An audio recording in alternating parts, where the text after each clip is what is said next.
말씀은 복음서 강의 13번째 강의입니다. 주제는 제목은 다른 마을들로 가자 하는 주제입니다. 말씀은 마가복음 1장 32절에서 39절까지의 말씀입니다. 마가복음 1장 마이크가 조금 울리나요? 괜찮죠? 괜찮은가요? 잘 모르겠다. 마가복음 1장 32절부터 39절까지 우리 교독하도록 하겠습니다. 저는 계속 읽을게요. 자, 먼저 읽습니다. 저물어 해질 때에 모든 병자와 귀신 들린 자를 예수께 데려오니 온 동네가 그 문 앞에 모였더라. 예수께서 각종 병이 든 많은 사람을 고치시며 많은 귀신을 내쫓으시되 귀신이 자기를 알므로 그 말하는 것을 허락하지 아니하시니라. 새벽 아직도 밝기 전에 예수께서 일어나 나가 한적한 곳으로 가사 거기서 기도하시더니 시몬과 및 그와 함께 있는 자들이 예수의 뒤를 따라가 만나서 이르되 모든 사람이 주를 찾나이다. 이르시되 우리가 다른 가까운 마을들로 가자. 거기서도 전도하리니 내가 이를 위하여 왔노라 하시고 이에 온 갈릴리에 다니시며 그들의 여러 회당에서 전도하시고 또 귀신들을 내쫓으시더라. 아멘. 예, 교독하는 거 맞습니다. 예, 저는 그냥 쭉 읽고 있는 거고요.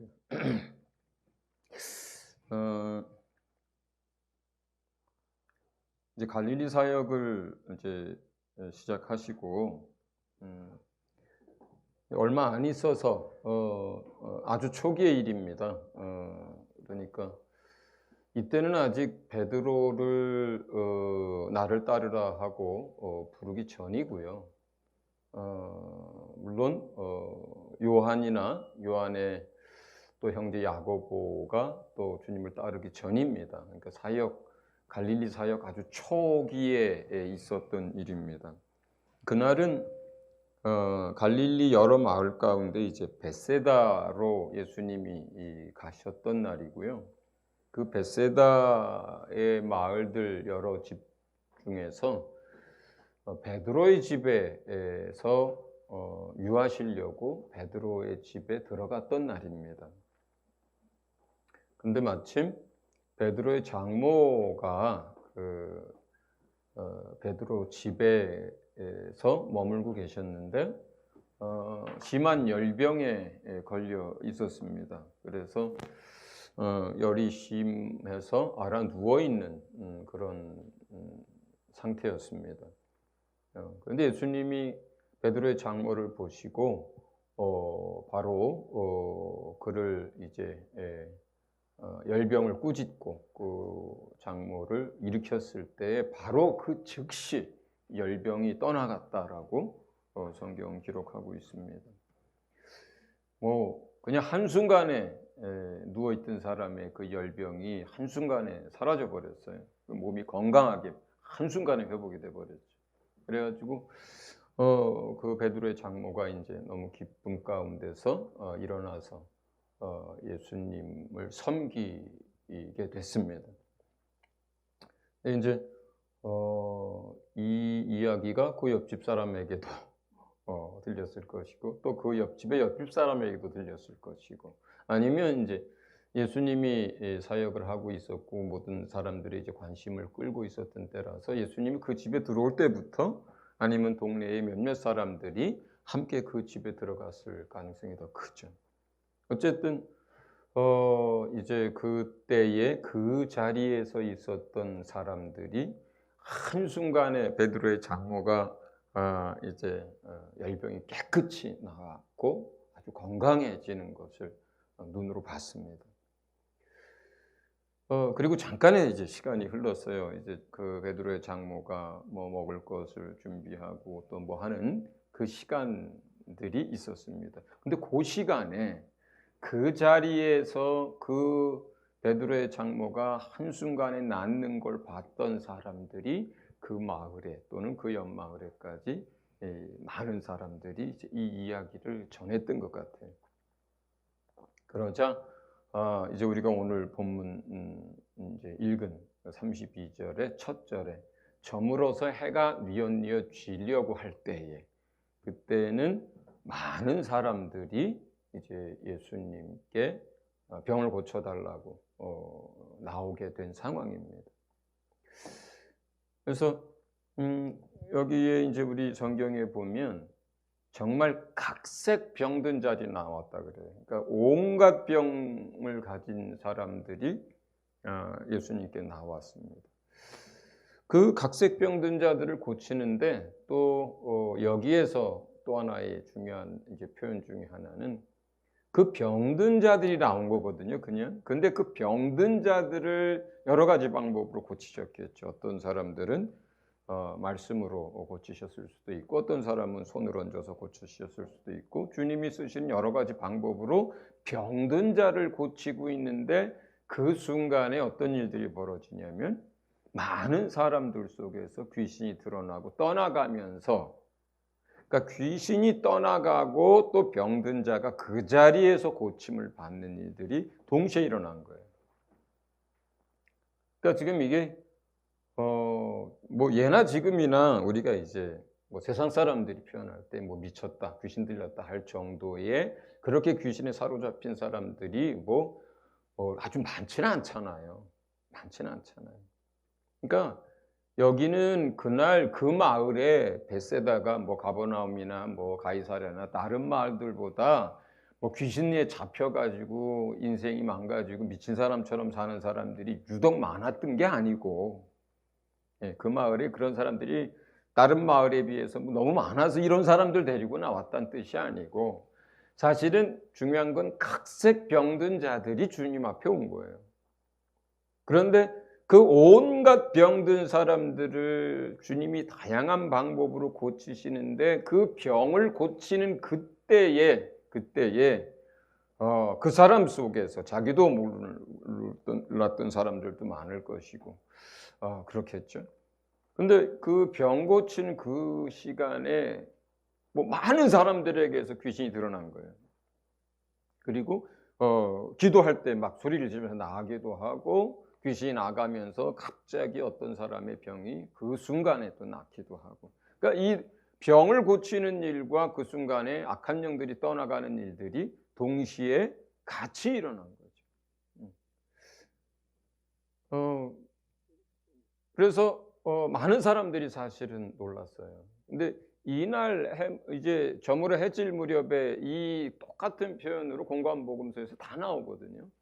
근데 굉장히 좀 인상적이었던 특별한 또 날이었던 것 같아요. 근데 이날은 표현에 의하면 다 고침을 받았다 그래요. 그날 저녁에. 다 고침을 받더라 이렇게 얘기를 해요. 늦게까지 일하신 것 같아요. 그래서 뭐 전기가 들어와 있던 때는 아니니까 뭐 해질 무렵, 뭐 우리식으로 말하면 뭐 한 대여섯 시 뭐 이런 식으로 시작을 해가지고 그래서 뭐 한 10시쯤 뭐 이제 돌려보내셨을 수도 있고, 어쨌든 그 시대로 치면은 전기도 없던 시대에 꽤 늦은 시간까지 아마 많은 사람들을 고치셨던 것 같아요. 그리고 이제 주무셨습니다. 그 베드로의 집에서 이제 하룻밤을 주무셨습니다. 이제 밤에 주무시고 두 번째 우리가 또 주의 깊게 봐야 되는 것은 이제 새벽이 됐을 때 한적한 곳으로 이제 혼자 나가시죠. 그러니까 이건 우리 사역에서 굉장히 중요한 부분인 것 같아요. 그러니까 뭐 새벽 기도를 한다 안 한다의 문제보다는 하나님과의 깊은 만남의 시간들을 늘 가지셨던 것, 그리고 그 시간에 묵상도 하고 기도도 하고 주님과 대화를 나누고 그러셨을 것 같아요. 그 시간에 예수님은 아버지 하나님으로부터 공급을 받으셨고 또 그날 하고자 하셨던 일들을 놓고 하나님 아버지께 기도하셨고 또 그날 또 하나님께서 아버지께서 또 성령께서 주시는 감동과 마음들을 따라서 하루의 삶을 하루의 사역을 이제 늘 시작하셨던 거죠. 그런데 이렇게 한적한 곳으로 나아가서 그 하나님을 만나는 일들이 성경에는 여러 군데에서 종종 나와요. 저녁에 이제 기도의 초소로 나가시는 이야기들, 그 다음에 오병이어의 기적 같은 경우에 또 그 기적들을 행하고 제자들을 먼저 보내고 아무도 없는 한적한 곳으로 나가던 일, 그 다음에 이렇게 아침 그 새벽 미명에 이런 표현들 많이 하죠. 아침에 새벽에 또 아주 한적한 곳으로 나아갔던 이야기들이 성경에 계속 쓰여집니다. 실제로 사역을 잘하시는 주의 종들은 그런 얘기하죠. 바쁠수록 그럴수록 주님과 더 함께 해야 한다. 근데 우리는 이제 실제로 뭘 하다 보면 일이 많아질수록 주님과 함께하는 시간들이 자꾸 줄죠. 예. 일이 많으면 몸도 피곤합니다. 시간도 부족해집니다. 그러면 무엇부터 줄이냐면 주님하고의 함께하는 시간들부터 자꾸 줄어들어요. 몸이 피곤하니까 줄어들게 되고 시간이 부족하니까 줄어들게 되고. 근데 주님은 그렇게 안 하셨던 것 같아요. 주님은 뭐 새벽이 됐든 사역 중간중간이 됐든 저녁이 됐든 그러니까 늘 주님과의 아버지와의 또 성령님과의 시간을 구별하고 또 그 시간들을 통해서 공급을 받고 교제를 나누고 또 주님 앞에 사역들 또 제자들 또 여러 가지들을 놓고 늘 주님 앞에 올려드렸던 것 같습니다. 세 번째는 이제 예수님이 여전히 그 이른 시간에 그 들에 한적한 곳에서 혼자 하나님과의 깊은 만남의 시간을 갖고 있을 때에 사람들이 이른 아침부터 베드로의 집에 몰려들기 시작합니다. 그러니까 이런 정황으로 봐서 그 전날 굉장히 놀라운 그런 치유의 즉시 각색병들이 낫고 귀신이 떠나가는 아주 그런 뜨거운 현장들을 많은 사람들이 경험을 했을 거라고 보고 뭐 몇 번 말씀드렸지만 저는 그 저녁에 뭐 다 치료받지 못한 어떤 사람들이나 아니면 그날 저녁에 베드로의 집에 못 왔던 그 마을 사람들뿐만 아니라 그 근처의 여러 마을들에 이제 고침을 받았던 사람들이 많이 가서 이야기들을 했을 것 같아요. 다른 사람들에게. 저희 아버님의 형제분이 셋이고 저희 할아버지의 형제분이 두 분인데 저희 할아버지의 형제분, 그러니까 작은 할아버지는 저희 마을, 같은 마을의 끝자락에 사셨고 저희 아버지의 형제, 둘째 작은 아버지는 바로 그 옆마을에 사셨어요. 예. 시골에 이제 농사 짓고 살 때에 보통 그 옆마을 멀어봐야 뭐 걸어서 3-4km 가면 되는 정도의 딸도 시집들을 가고요. 또 하나님은 세간내도 다 근처에. 왜냐하면 이제 보통 시골에서 농경사회에서 이렇게 세간을 내잖아요. 그러면은 세간 낸다는 말 요즘 안 쓰죠. 결혼을 하고 나면은 밭이나 땅을 조금 떼어줘서 분가를 시켜주는 걸 말해요. 그런데 그 밭이나 땅이 보통 그 마을이나 그 마을 주변에 있잖아요. 그러면 분가를 시켜도 어디 마을에 돈 주고 가서 밭을 사고 논을 사서 분가를 시키는 게 아니에요. 경작하던 그 땅의 일부를 떼어주는 거거든요. 그러니까 그 경작을 하려면은 같은 마을에 있거나 그 옆 마을에 있어야 되는 거예요. 예. 저는 크게 다르지 않다고 생각해요. 그렇다면 예를 들어서 우리 아버님이 많이 아프셔 가지고 예수님께 치료를 받았어요. 예, 그 자리에서 나왔어요. 그런데 작은 할아버지가 그 옆 마을에 사시는데 아파.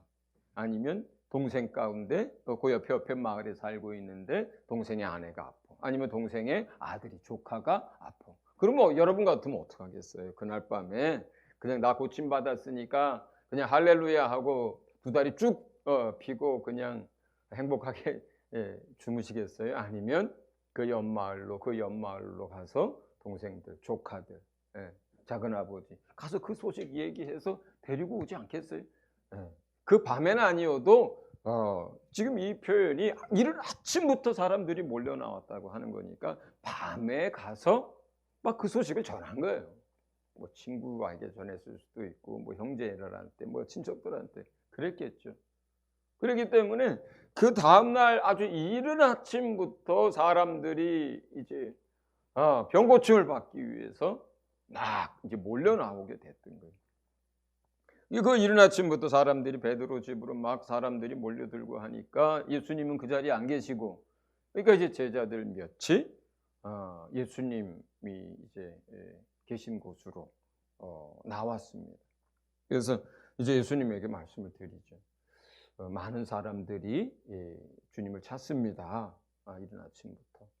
그랬을 때에 주님이 제자들에게 얘기합니다. 다른 마을들로 가자. 이렇게 얘기해요. 다른 마을들로 가자.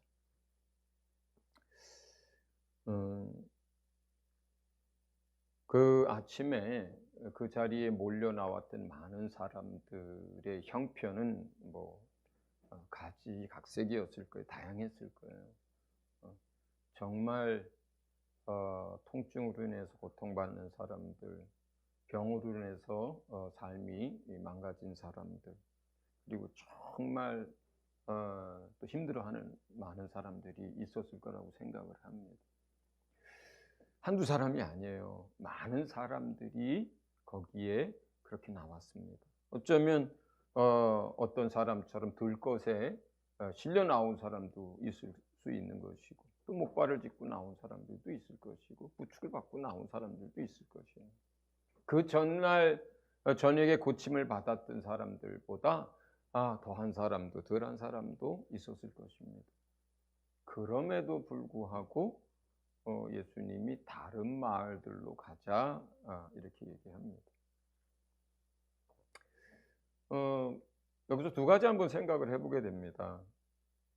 거기서 이른 아침부터 고침을 받기 위해서 예수님께 나왔던 그 사람들의 마음과 심정은 어땠을까?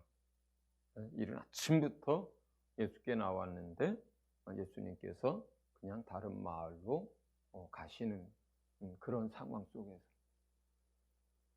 뭐야?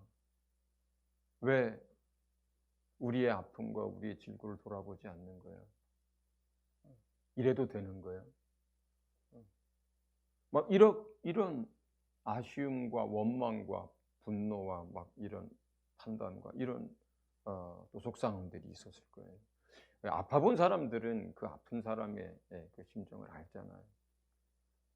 그래서 거기에 남겨졌던 그 사람들의 마음도 우리가 한번 헤아려 보고, 그 다음에 다른 마을을 향해서, 그러니까 많은 병든 각색 병든 자들, 신음하고 고통하는 사람들을 뒤에 놔두고 다른 마을을 향해서 가는 주님의 발걸음은 가벼웠을까?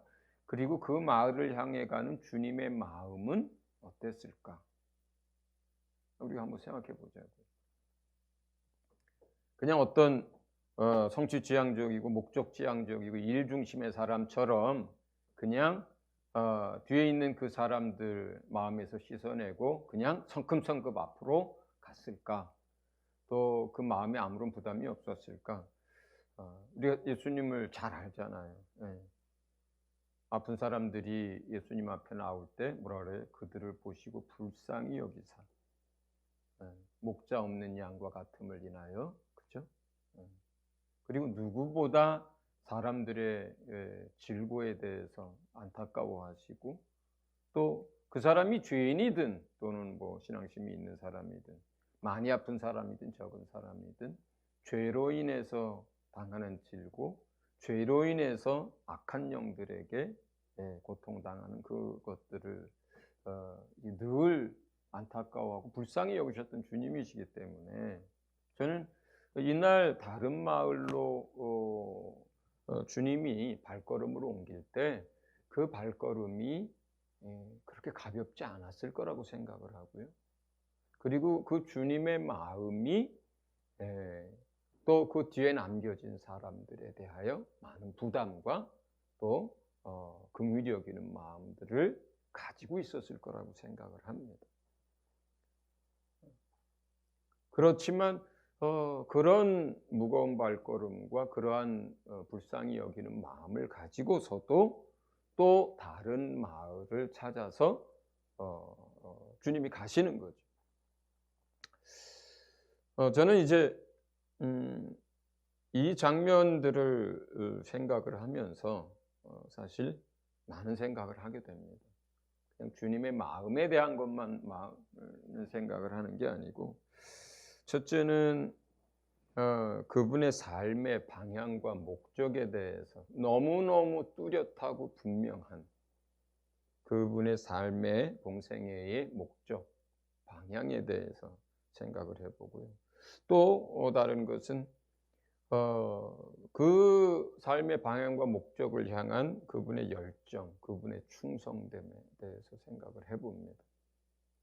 그 다음에 마지막으로 세 번째는 우리 자신의 삶과 우리 자신의 사역의 모습들을 비춰봅니다.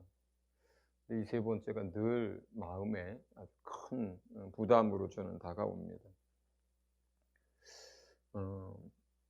첫째는 예수님이 어떤 일을 행하든지 그분의 삶의 목적과 방향은 언제나 아주 뚜렷했어요.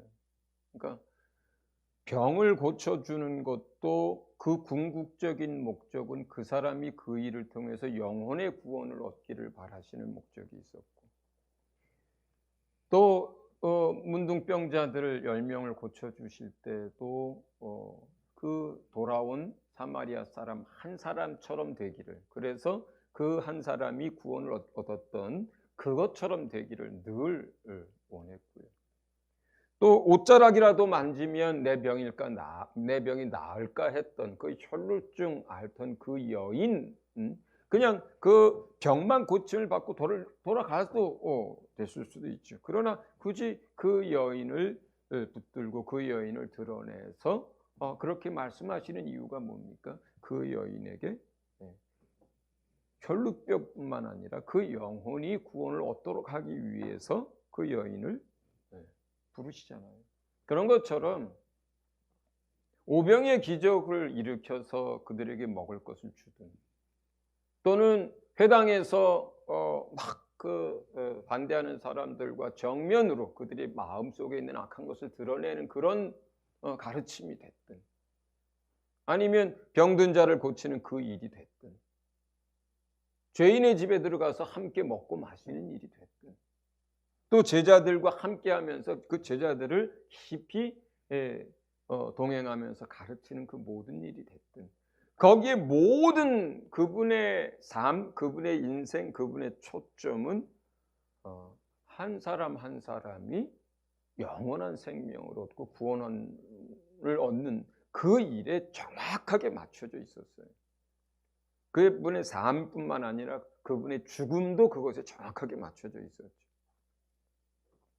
그리고 그러한 그분의 목적과 삶에 대한 열정은 정말 뜨거웠고, 또 그 일을 하기 위한 그분의 충성됨도 정말 대단했습니다. 이제 저는 이러한 주님의 모습을 바라보면서 우리 자신에게 이제 비춰보게 될 때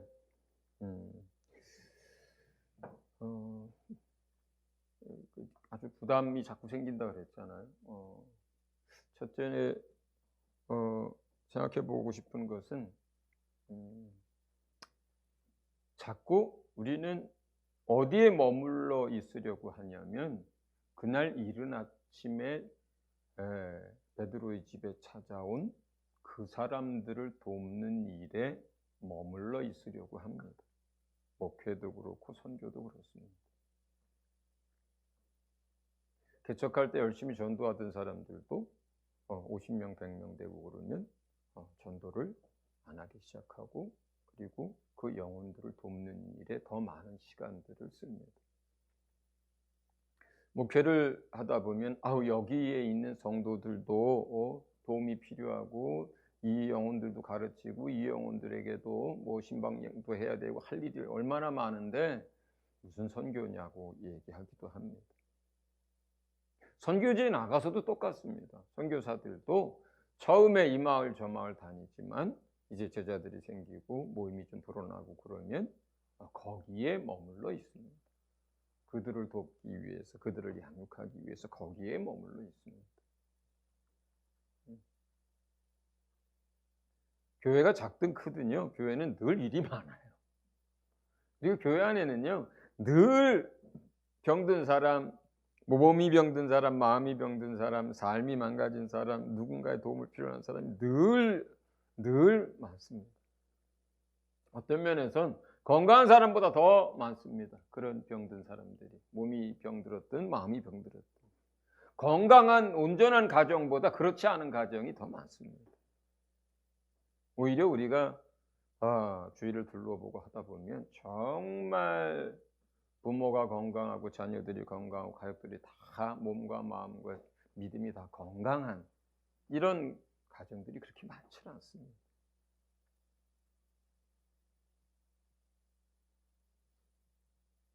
늘 할 일이 있어요. 또 선교지에서나 교회에서 사람이 좀 많아지면 그 할 일들이 참 많습니다. 참 많습니다. 그리고 한국에서의 목회하시는 분들은 저희 교회는 그렇지 않습니다만 일주일에 설교를 도대체 얼마나 하는지 모르겠어요. 수요 예배, 새벽 예배, 금요기도회, 주일 예배, 거기다 중간중간 신방, 병문안. 그래서 그런 목회자분들이 예배 인도하고 설교하느라고 그거 준비하느라고 다른 걸 못하는 정도로 그렇게 많습니다. 자, 그런데 주님은 그렇게 하지 않은 거예요. 주님은 그렇게 하지 않은 거예요. 그날 아침에 베드로의 집에 몰려온 사람들의 고통이 덜 해서도 아니고 그들의 영혼의 무게가 다른 그 전날이나 다른 마을 사람들보다 가벼워서도 아니고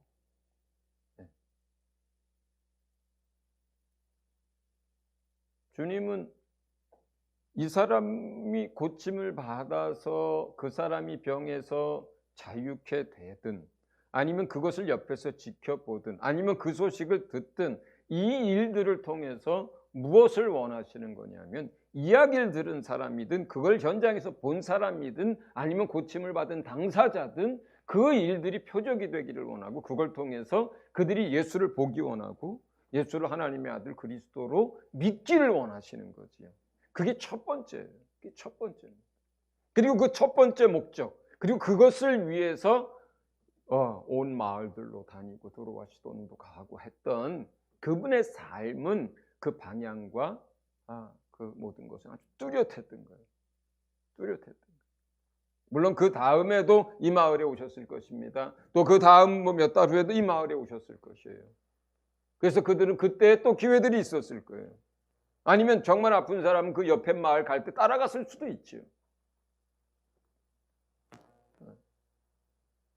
그러나 우리가 이제 주님을 따른다고 하고 주님의 제자라고 하는데 실제로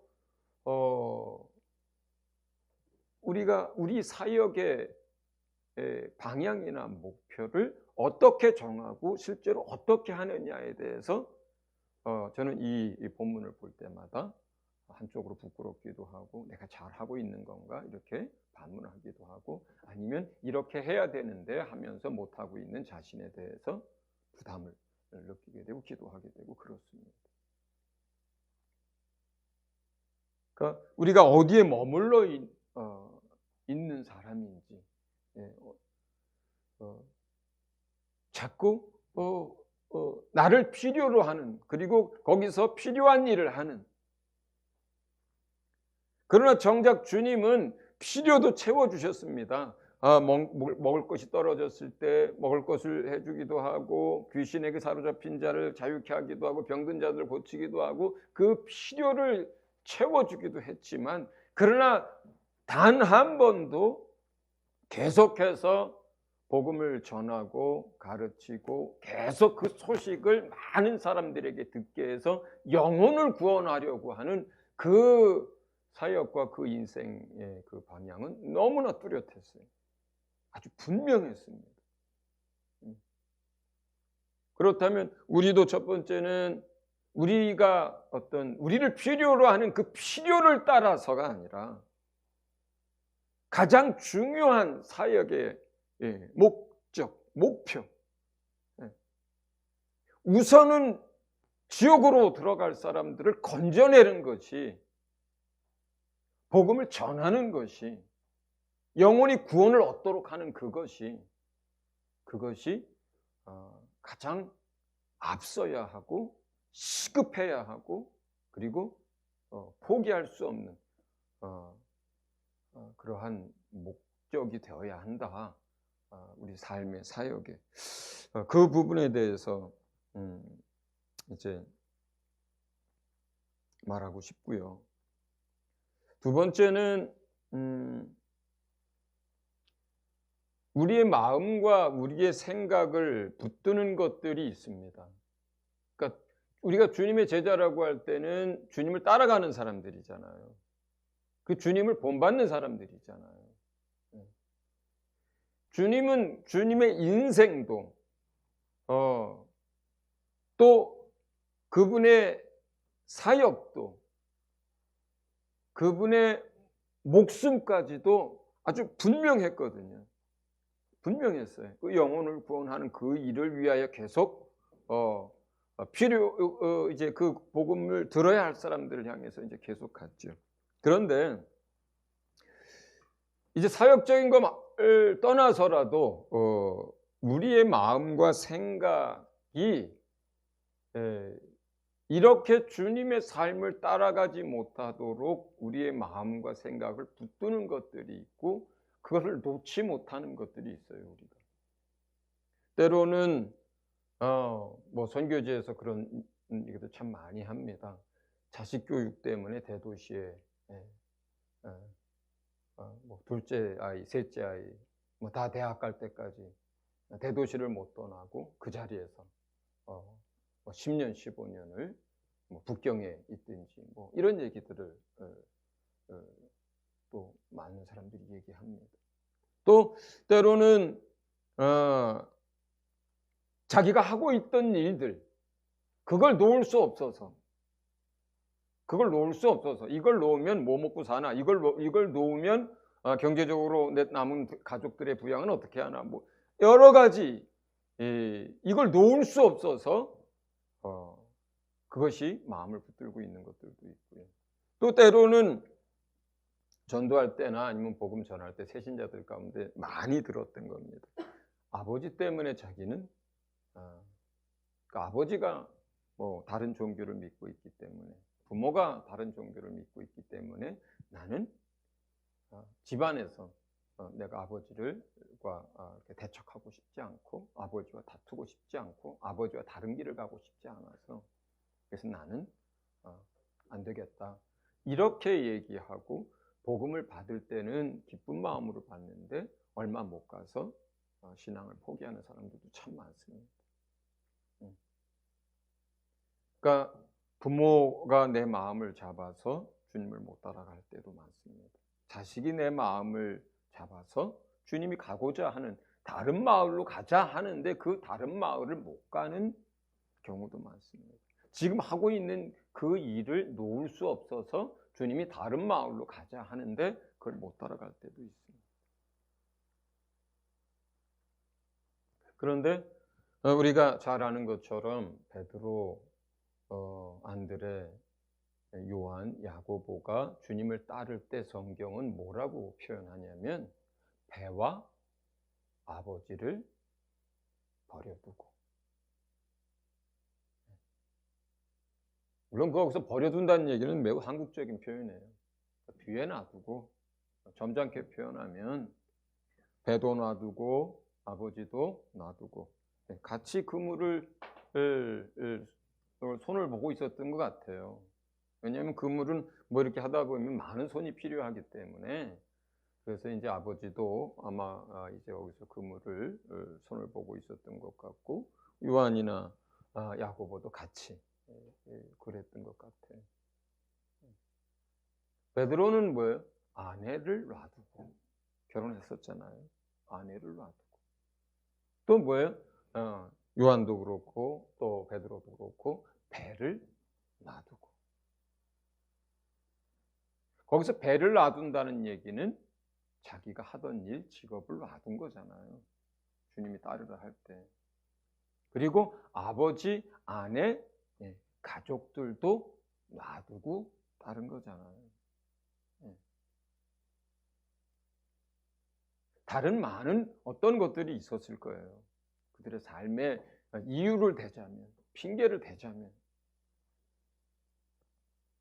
그러나 우리가 주님이 우리에게 다른 마을들로 가자 할 때 우리가 그렇게 우리의 마음을 붙들고 있는 것들, 그거를 우리가 내려놓지 못해서, 그걸 놔두고 따르지 못해서 10년 후에 또 20년 후에 30년 후에 머리가 희끗희끗해질 때 그때 신학교 오는 사람도 있고, 자기 인생을 돌아보면서 나도 옛날에 신학교 몇 년 다녔어 이렇게 하는 말로 끝나는 인생들도 있고.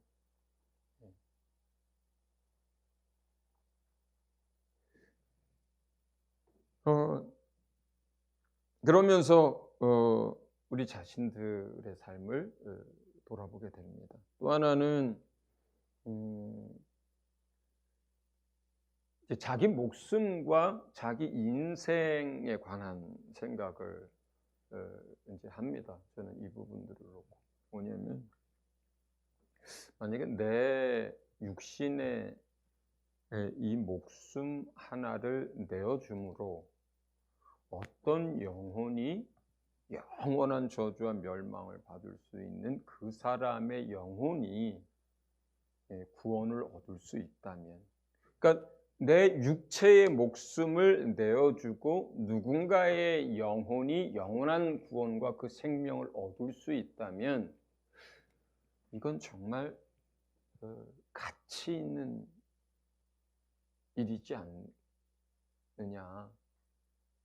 또 목숨뿐만 아니라, 그러니까 내 육체가 이 땅에서 살아가는 인생을, 내 인생을, 내 삶을, 이 삶을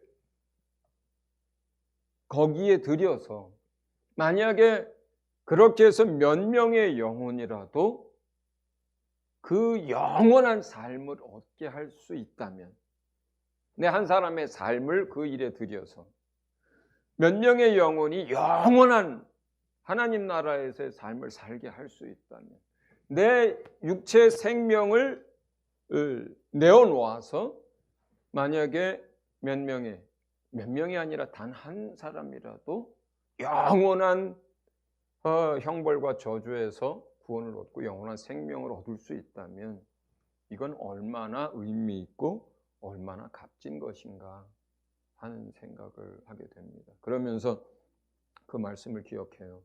요한복음 12장 24절의 말씀, 한 알의 밀이 땅에 떨어져 죽지 아니하면 한 알 그대로 있고 죽으면 많은 열매를 맺느니라.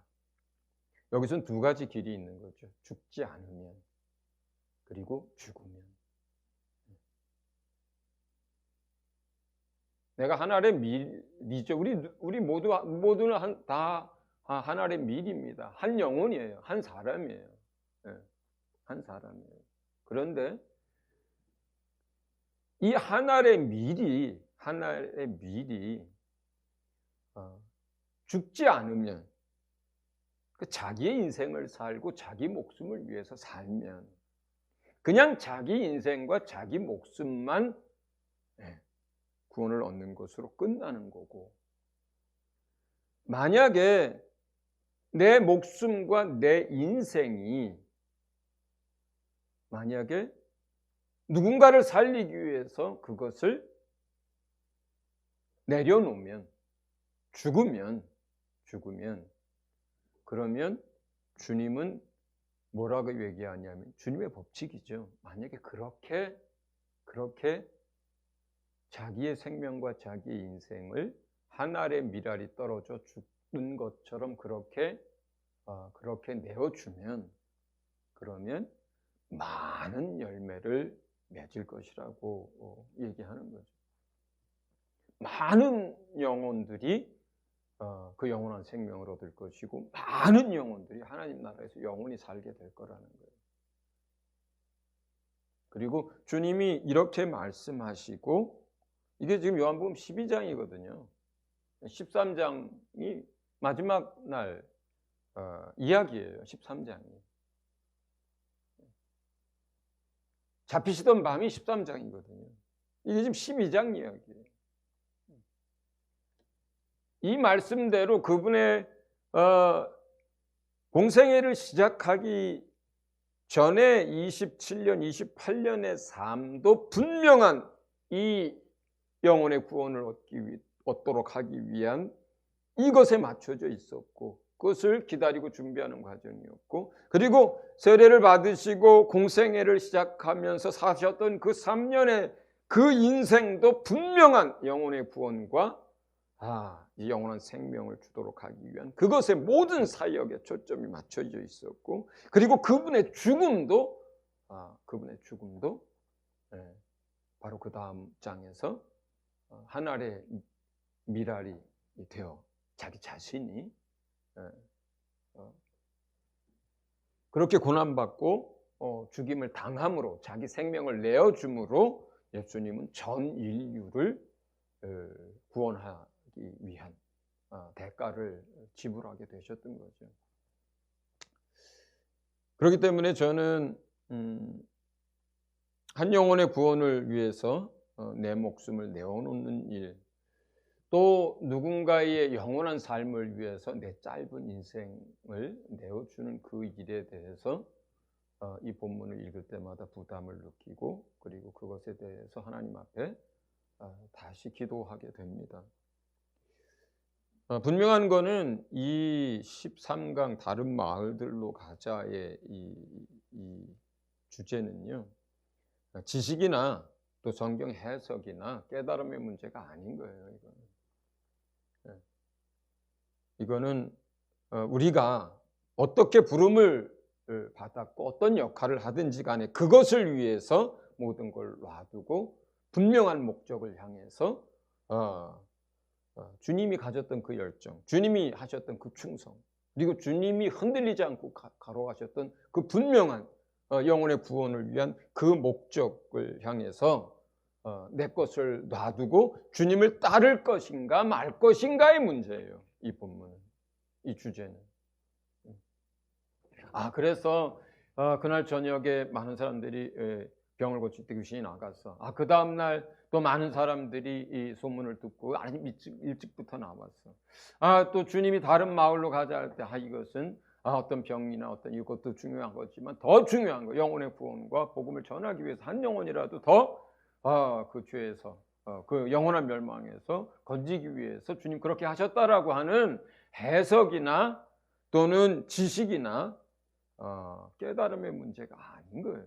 이 본문은 특별히 더 그렇습니다. 물론 다른 본문들도 마찬가지이지만, 그러나 이 다른 마을들로 가자 하고 우리에게 이야기하셨을 때, 이야기하고 계실 때 우리가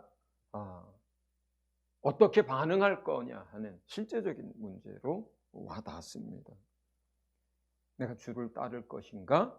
아니면 그 집에 거기도 많은 영혼들이 있고 거기에도 나를 필요로 하는 사람들이 많고 거기에도 내가 할 일이 많으니까 그냥 그 베드로의 집에 머물 것인가?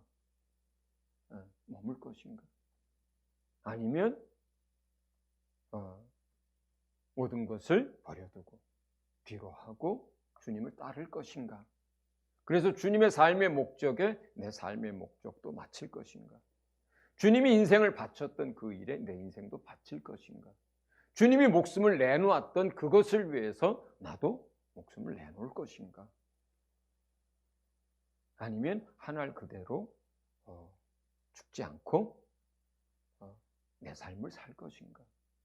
아니면 그 한 알이 죽으면 죽음으로 그걸 위해서 많은 열매를 얻을 것인가 하는 이건 현실의 문제고 선택의 문제고 우리 믿음의 문제인 겁니다. 예, 오늘 우리가 또 이제 1시간 정도 남은 시간 함께 기도해 나갈 때 여러분 스스로에게도 한번 이 질문들을 해보시기를 바랍니다. 그냥 그렇구나 하는 해석이나 지식이나 깨달음이 아니라 선택의 문제로 그리고 주를 따를 것인가 하는 것의 문제로 내가 여기에 머물러 있을 것인가 아니면 주님이 가자 할 때 갈 것인가 아니면 내 인생의 목적이 무엇인지 내 하고 있는 일의 목적이 무엇인지 내 목숨을 무엇을 위해서 내놓을 것인지 이 부분에 대해서 우리가 정말 좀 진솔하게 솔직하게 진지하게 하나님 앞에 이야기하고 묻고 하나님의 도움을 구해야 할 것 같습니다.